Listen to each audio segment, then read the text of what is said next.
I've been doing the Triggered podcast now for a few weeks, and I figured with Father's Day coming up, we have a great opportunity to sit with the most powerful father in the world.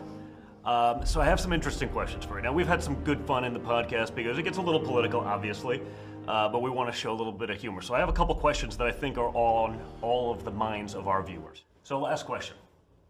Before you leave office, will you let us know if there's aliens? Because this is the only thing I really want to know. I want to know what's going on. Would you ever open up Roswell and let us know what's really going on there? So many people ask me that question. I know, it sounds almost ridiculous, but it's actually the real question I want to know. It sounds like a cute question, but it's actually, there are millions and millions of people that want to go there, that want to see it. I won't talk to you about what I know about it, but it's very interesting. But Roswell's a very interesting place with a lot of people that would like to know what's going on. So you're saying you may declassify? Oh. You'll take it? Well, I'll have to think about that one, right? I'll have to think. Okay. Yeah? Good. Okay? You could stay behind and just ask a couple of the questions without me here if you wanted to, just, I see that's something a lot of the big anchors do. They'll say, thank you very much, and then they'll sit in the chair and they'll re-ask a couple of questions, but I think you did a good job. Hey, good to see you.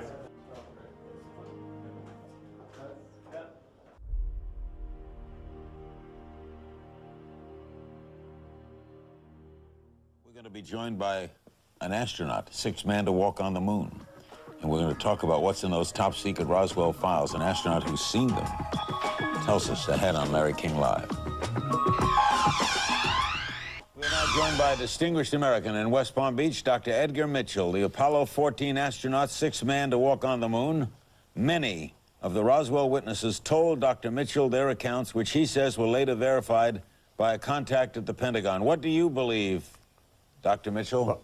Well, I can say, Larry, I have no first-hand experience, but all of my experience comes from what I call the old-timers that at some point in their, before they passed on, and these were folks all gone now, and because I was who I was, because I lived in the area, I grew up in the area, and because I was an astronaut, some of them wanted to get it off their chest before they passed on, and I happened to be selected to hear their story. And all of them, as I heard some of the earlier testimony, all of them were under very severe oaths and fear and penalty for talking, but they did want to talk.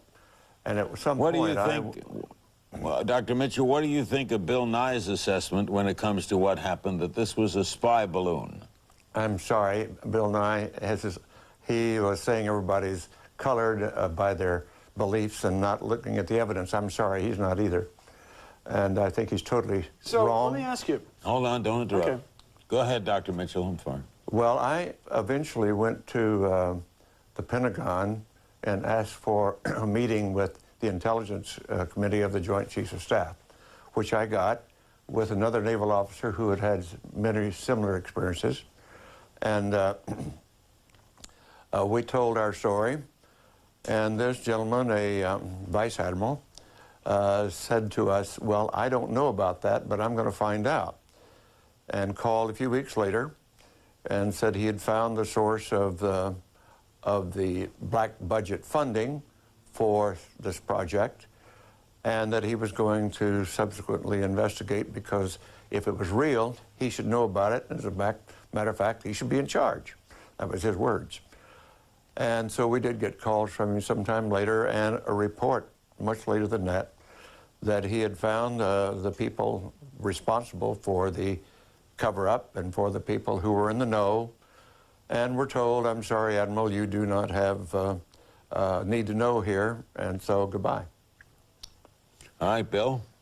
So what are you saying? So first of all, did you interview these people on their deathbed or under oath? Okay, I want the viewer, I'm not going to change your mind. So that's go for that. Then, you said they sought me out. You referred to a vice president. They sought him out. Okay, yeah, but they were not on their deathbed. A deathbed declaration is quite a different thing from seeking you out and telling a story. Hey, this is not for you. I'm not going to convince you. I am not interested in arguing with you. I'm telling my story. If you want to shut up and hear it, I'll be glad to talk. Otherwise, no. Okay, I'm claiming that you haven't made a claim about aliens. You made a claim about a cover-up, which I'm right there with you. And you made a claim about an admiral who was not given clearance to read it. I'm right there with you on that. But go ahead about the aliens. I happen to have lived in the area, and I grew up in the area, and my family had farming and ranch holdings and farm machinery holdings. We knew many of the people, including the ranch where this was discovered, and in spite of all of the security oaths, etc., the talk in the community was of what it was, that it was a alien craft, and that survived all of the other stories and all of the other oaths and so forth. It was there for a long time. I happen to have lived there. As a matter of fact, Robert Goddard, the father of American rocketry, his farm was right down the road from ours, and I walked past his home every day going there. So I feel fairly well informed on all of this. And like some of your earlier witnesses, Larry, whose fathers talked to them or whose parents talked to them, and they were involved, we heard the same thing. We knew it. It was not really covered up. And so these stories did get out, even though the day after the official announcement had come out in the Roswell Record in the newspaper and was refuted the next day, there was a lot of snickering and laughing going on about what in the world's going on here. Dr. Mitchell, we're going to do more on this, and I want to invite you back for a longer period of time. You're a distinguished American. We appreciate your appearing with us. Thank you, Larry. Dr. Edgar